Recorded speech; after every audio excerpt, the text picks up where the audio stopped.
नमस्कार मंडळी, नमस्कार. तुफान आलाय मध्ये सर्वांचे स्वागत. क्या बात है, नवीन अँकर सगळ्यांना आवडतोय, मलाही खूप आवडतोय.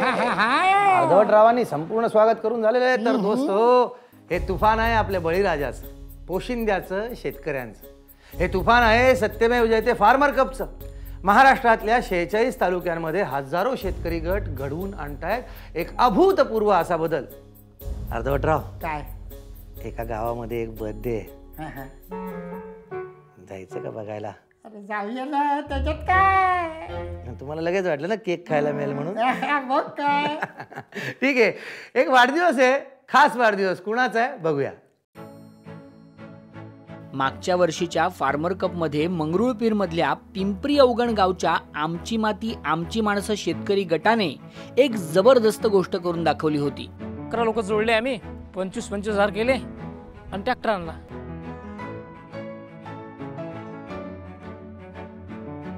सव्वाशे एकरामागं आम्हाला जवळपास 75 ते 81 हजार रुपये आमचे त्या नांगरणीच्या खर्चातून वाचले. आणि प्रत्येक शेतकऱ्याला प्रेरणा पण भेटली की नाही, आपण ट्रॅक्टरचा मालक पण बनू शकतो. आज मी हक्कानं म्हणू शकतो आमचा ट्रॅक्टर आहे, दुसऱ्याला जायची गरज नाही. ट्रॅक्टर म्हणजे आमचा एक फॅमिली मेंबर म्हणूनच ट्रॅक्टर झाला. मागच्या वर्षीच्या पुरस्कार सोहळ्यात अख्ख्या महाराष्ट्राने या गटाचं कौतुक केलं. खुशीला बसला हिस्टार कर दवा गटात आला ट्रॅक्टर.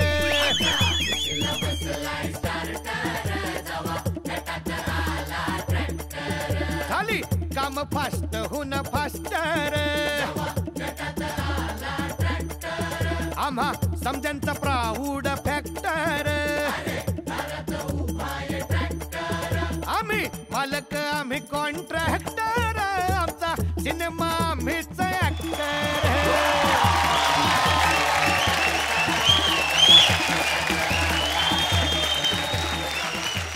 आणि मग आमची माती आमची माणसं गटाचं यश पाहून यावर्षी 2024 मध्ये गावात गटशेतीची लहर जोरात पसरली.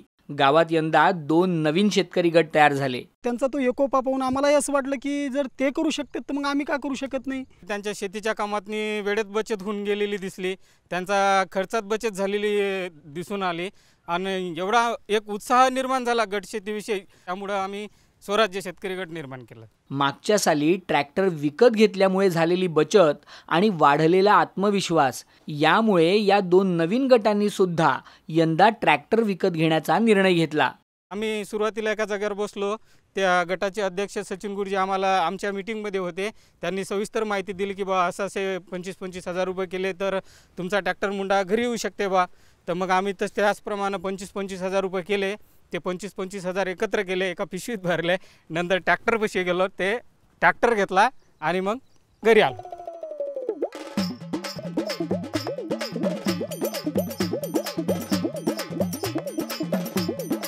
ट्रॅक्टर घेतल्याने गटशेतीच्या कामात मोठी बचत होऊ लागली. दुसऱ्याच्या ट्रॅक्टरनं जर नांगरण वखरण जर केलं तर समजा 1200 रुपये एकर नांगरण आले, 600 रुपये एकर वखरण्यासाठी असं. आणि या गटात याच्यातनी आम्हाला अर्ध्या पैशातच सबन गोष्टी व्हायला लागल्या. या सर्वात एक महत्त्वाचा दिवस जवळ येत होता आणि तो म्हणजे मागच्या वर्षी घेतलेल्या पहिल्या ट्रॅक्टरचा वाढदिवस. आणि मग गावात जणू काही एखादा उत्सवच साजरा झाला. गावातले सर्व ट्रॅक्टर्स एकत्र आले आपल्या सिनियर ट्रॅक्टरच्या वाढदिवसासाठी. दिवाळीसारखाच उत्सव आमच्या गावामध्ये 3 गटांनी साजरा केला. त्या दिवशी आमच्या गावामध्ये असा सोहळा होता की 33 लोक एकत्र. आम्ही 3 गट एकत्र झालो आणि आम्हाला इतका आनंद झाला की आम्ही 11 नव्हे तर आता 33 लोक आहोत. 3 ट्रॅक्टर आहेत आणि 300 एकर आमची शेती आहे. असा मिळून एक मोठा आनंद झाला आम्हाला सुद्धा. अशा तऱ्हेने पिंपरी अवगण गावात 3 ट्रॅक्टरही आता 3 शेतकरी गटांचा भाग बनलेत. Happy birthday to you, happy birthday to you, happy birthday dear tractor. तुमच्या ट्रॅक्टरला माझ्याकडून वाढदिवसाच्या ट्रॉली भर शुभेच्छा. ट्रॅक्टरचे सगळे नट बोल्ट चाक इंजिन सगळं सदैव ठणठणीत राहो हीच इच्छा. क्या बात आहे अर्धवटराव, नाही का? ट्रॅक्टरचं शरीर म्हणजे नट बोल्ट आणि इंजिन हे सगळं आलंच. क्या बात आहे. आणखी एक स्टोरी बघूया. बघूया नक्की बघूया. चांगला आहे माझा मित्र. बघूया. 26 मे 2024 रोजी करमाळा तालुक्यात अचानक जोरदार पाऊस आणि धुमशान चक्रीवादळाला सुरुवात झाली. अचानक वारं उठलं, वादळ उठलं आणि इतकं भयानक होतं ते की 10 फुटावरचं आपल्याच डोळ्याला आपलं काही दिसत नव्हतं, अशी भयानक परिस्थिती होती. या वादळामुळे अनेक ठिकाणी मोठमोठाली झाडं उन्मळून पडली, विजेचे खांब पडले, शेततळ्यांचे कागदही उडून गेले. घोटी गावात तर कहरच झाला. गावातल्या बडार कुटुंबाच्या राहत्या घराचं छत उडून गेलं. संसार उघड्यावर पडला. अचानक ओढवलेल्या या संकटाने सगळ्यांना चांगलाच धक्का बसला. लयच पत्र असं म्हणजे हपकत होतं. हिला बाहेर घेतलं, बाहेर घेऊन 1 मिनिट, एकच मिनिट झाला तर पत्र उडलं. मी पळत गेल्यावर पायरून पाय घसरून हातावर पडलो. हातावर पडल्यामुळं मला काय सुधार नाही, झाक आली. बाळ होतं हातामध्ये, भीती वाटत होती वादळाची. काय करावं काहीच कळत नव्हतं. पण एवढ्यात ही बातमी गावातील शिवार क्रांती शेतकरी गटाच्या सदस्यांपर्यंत पोहोचली. आम्ही ज्या वेळेला इकडे पोहोचलो त्यावेळेला घरात सर्व सामान आहे, पण घरावर छतच नाही. त्यांच्या घरात अन्नधान्य, फर्निचर, इलेक्ट्रॉनिक वस्तू सगळ्या पावसात भिजत होत्या. आम्ही घरात शिरल्यानंतर सगळ्या घरात पाणी झालेलं होतं. कृष्णाचे खास करून मिसेस आणि लहान बाळ होतं, तिचा तर शब्दच फुटत नव्हता. या बिकट परिस्थितीत गटाने सर्वप्रथम कृष्णाच्या कुटुंबाला आणि घरच्या वस्तूंना सुरक्षित ठिकाणी हलवलं. आम्ही तात्काळ गाडीची व्यवस्था केली आणि त्यांच्या घरच्यांना शेजारी आम्ही शिफ्ट केलं, सुरक्षित ठिकाणी पोहोचवलं. धोका तात्पुरता टळला होता, पण उद्ध्वस्त झालेल्या घराचं काय, ते कसं उभारणार, त्यासाठी पैसे कुठून आणणार? थोड्या दबक्या आवाजात तो म्हणला की मी करतो मॅनेज. जेव्हा असा तर्क निघाला की हो इंडिपेंडेंटली हा करू शकणार नाही. असं वाटत होतं हे असंच ठेवा आणि नंतर पैसे आल्यानंतर झाकाव, का पैसेच नव्हते जवळ. त्यावेळेस मग आमच्याकडे एक रिझर्व्ह स्टॉक जो आहे तो म्हणजे आम्ही बचत करतो दर महिन्याला 1000 रुपयाची. सगळ्यांनी निर्णय घेतला की आपण बचत याला देऊयात आणि ह्याचं काम आपण मार्गी लावूयात. कृष्णाला आधार देत त्याचं घर पुन्हा उभं करण्यासाठी गटाने चक्क आपल्या बचतीच्या रकमेतून 30,000 रुपये गोळा केले. एवढ्यावरच न थांबता गटातील सदस्यांनी स्वतः श्रमदान करत कृष्णाचं घर पुन्हा बांधूनही दिलं. नैसर्गिक आपत्तींमुळे खचून गेलेल्या कुटुंबावर आपुलकीच्या माणसांनी मायेची सावली धरली. आज गटाने दाखवलेल्या मानवतेमुळे कृष्णाच्या संसाराला पुन्हा एकदा सुरळीत सुरुवात झाली. आता पूर्वीसारखं घर झाल्यासारखं म्हणजे आता असं समाधान वाटतंय. आता त्यांच्या पायाशी दर्शन घ्यावं लागतं. मग देहून पावले मला ते टायमाला पूर्ण. गट नसता तर काहीच झालं नसतं. आम्ही पण इथपर्यंत बघायला आलो नसतो. उडून गेले का त्याचं जळून गेले काय आम्हाला पडलं नव्हतं. ज्यावेळेस गटाची ऊर्जा आहे त्यावेळेस कुठलंही छोटं संकट असो या मोठं संकट असो, प्रत्येक गोष्टीचा आम्ही सामना करू शकतो. त्यात नैसर्गिक संकट येऊ किंवा कुठलंही संकट येऊ, ह्याला आमचं तोंड देण्याची आमच्या गटाची ताकद तयार झालेली. मला वाटतं मी एकटा नाहीच आहे. हे जे गटातले जेवढे सदस्य आहेत ते माझ्या मदतीला आहेत. ते माझ्या कुठल्याही रात्री अपरात्री दिवसा कधीही वाईटात वाईट प्रसंगालाही धावून येणारी माझी माणसे. संकटाचे ढग जाऊन आता आशेचा नवा सूर्य उगवलाय. मानवतेच्या सोनेरी रंगात गटशेती रंगून गेली आहे. वा वा वा, ही असतात ना खरी खुरी आपुलकीची माणसं. म्हणजे आपले ज्ञानोबा म्हणतात ना, हे विश्वची माझे घर. तसे या गावातलं इतर भावंडांचं भगिनींचं घर हे स्वतःचंच घर मानून ते घर पुन्हा उभं करणं, क्या बात आहे. सलाम. अर्धवटराव काय म्हणाल यावर? साथी हात बढ़ाना, साथी हात बढ़ाना. मला वाटलं होतं की या कार्यक्रमात फक्त शेतीच्या संदर्भातच गोष्टी पाहायला मिळतील, पण हा तो मामला शेतीच्या पल्ल्याड गेला. आणि अशा वेळेला आपण आता काय करूया, चला वेलकम वेलकम स्वागतम. अरे नाही, ब्रेकची वेळ झाली आहे. Break, sorry. घेऊया एक छोटीशी विश्रांती. नवीन आहेत अर्धवटराव, हळूहळू कळेल त्यांना.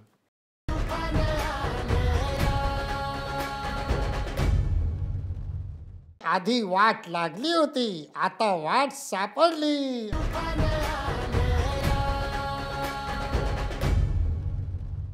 तर ब्रेक नंतर सगळ्यांचं पुन्हा एकदा स्वागत. तुम्ही पाहत आहात तुफान आलया. वेलकम वेलकम स्वागतम. क्या बात आहे.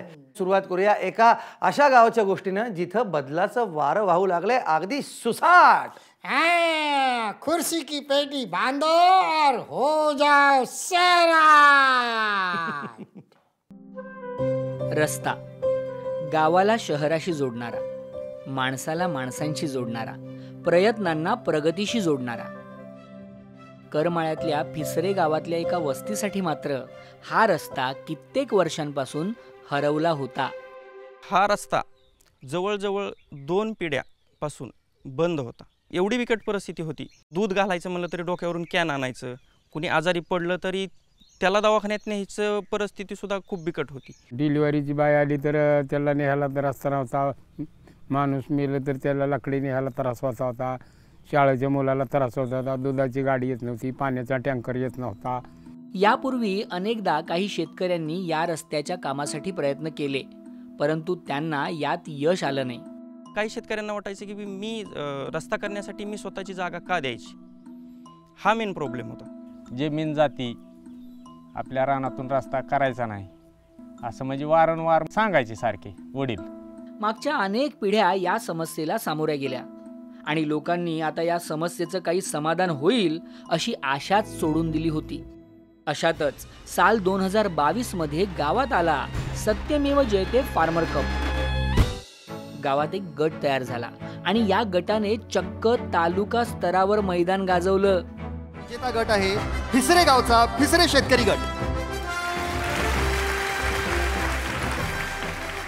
एकत्र येऊन आपल्या समस्या आपण स्वतः सोडवू शकतो याचा प्रत्यक्ष अनुभव गटशेतीच्या माध्यमातून गावच्या शेतकऱ्यांनी घेतला आणि मग यंदा या शेतकरी गटाने रस्त्याच्या कामासाठी सुद्धा स्वतः पुढाकार घेण्याचा निर्णय घेतला आणि चाकं वेगानं फिरू लागली.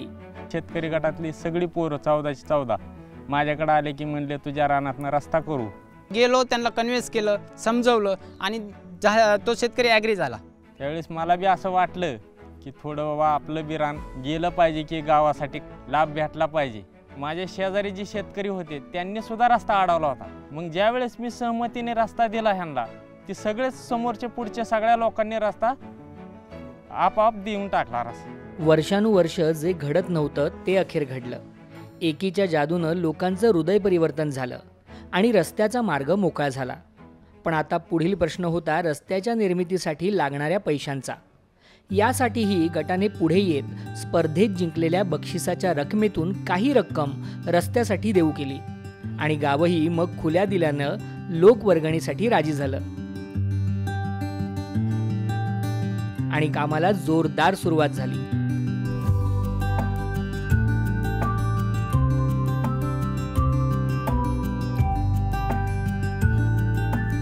बघता बघता रस्ता पूर्णही झाला आणि साजरा झाला जल्लोष.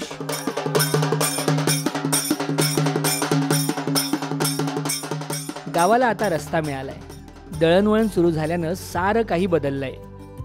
आता परिस्थिती अशी झाली की गावातनं टेम्पो अगदी घरापाशी येतोय. येण्या जाण्याचा, लहान मुलाचा शाळेचा प्रश्न असेल, दवाखान्यासाठी कोणाला अर्ध्या रात्र जरी येईल तरी धडक ह्या रस्त्याने जाऊ शकतो. ह्या रस्त्यामुळे सगळं आनंदमयी झालं. गटशेतीमुळे फिसरे गावात बदलाचं एक नवं तुफान आता जोर धरतंय.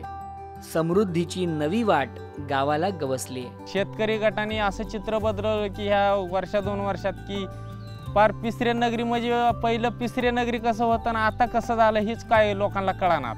कोठडीतल्या माणसाला ज्यावेळेस बाहेर काढलं जातं किंवा त्याला ज्यावेळेस सूर्योदय दिसतो, खरंच त्याला असं या वस्तीवरच्या लोकांना बी असं वाटते की बाबा हा रस्ता झाला ना, आपण अंधारातून कुठेतरी त्याच्याकडे निघत चाललेलो आहे, प्रगतीच्या पावलावर जात आहोत आपण.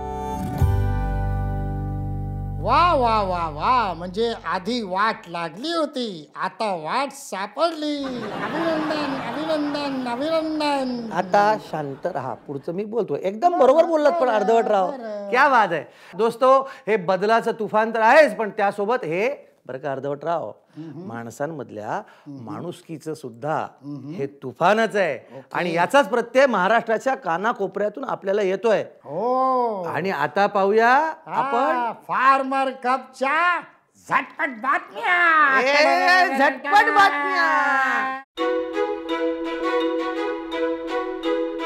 सध्या महाराष्ट्रातल्या 46 तालुक्यांमध्ये सुरू आहे पाणी फाउंडेशनचे माझा गट माझं कुटुंब हे खास प्रशिक्षण.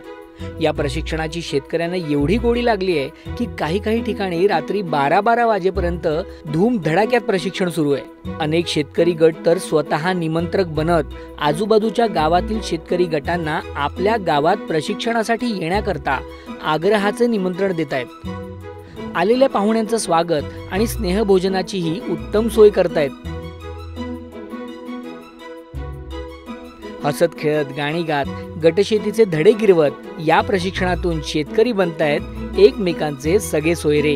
गटशेतीची चळवळ होतीये मजबूत. मृदाशास्त्रज्ञ पोहोचले थेट शेतकऱ्यांच्या बांधावर. तासगाव तालुक्यातील कृषी विज्ञान केंद्र कांचनपूर येथील मृदाशास्त्रज्ञ शैलेश पाटील हे स्वतः गावोगावी जाऊन शेतकऱ्यांना त्यांचा माती परीक्षण रिपोर्ट समजावून सांगत मार्गदर्शन करतायत. पाणी फाउंडेशन आणि KVK कांचनपूरची टीम एकत्र येऊन गावोगावी शेतकरी गटांसाठी माती आरोग्य कार्यशाळा घेत आहेत. विजयनगर, वायफळे यासारख्या तालुक्यातील दुर्गम भागातील टोकाच्या गावांमध्ये स्वतः शास्त्रज्ञ पोहोचू लागल्याने शेतकऱ्यांना आता फार भारी वाटू लागलंय. कोरेगाव तालुक्यात सुरू आहे रजनीताईंचे मिशन पीक विमा. जांबुद्रुक येथील जिद्द महिला शेतकरी गटाच्या निमंत्रिका रजनीताई यांनी आपल्या शेतकरी गटाचा पीक विमा तर काढलाच, शिवाय गावातील इतर शेतकऱ्यांचा पाठपुरावा करत पीक विमा संदर्भात जनजागृती करत आतापर्यंत 98 शेतकऱ्यांचे पीक विमा उतरवून दिलेत. वीट गावातील राजमाता जिजाऊ महिला शेतकरी गटातील 11 महिलांनी प्रत्येकी 1000 रुपये गोळा करत आपल्या गटासाठी विकत घेतला एक भारीतला स्मार्टफोन. स्वतःचा हक्काचा मोबाईल गटाकडे आल्याने सर्वजणी जाम खुश आहेत. शेतीशाळेच्या एकूण 1 वर्गाला आता न चुकता हजेरी लावण्याचा निश्चय त्यांनी केलाय. करमाळ्यातल्या सरबडोह गावातील तरुणांना लागलंय इर्जिकचं येड. बेधुंद वातावरणात नाचत गात गटशेती करत एकत्र काम करण्याचा लुटला जातोय भरपूर आनंद. तर या भागात इथेच थांबूया. भेटूया पुढच्या भागात अनेक जोमदार नव्या गोष्टी घेऊन. काय आला या तुफान आलया, तुफान आलया.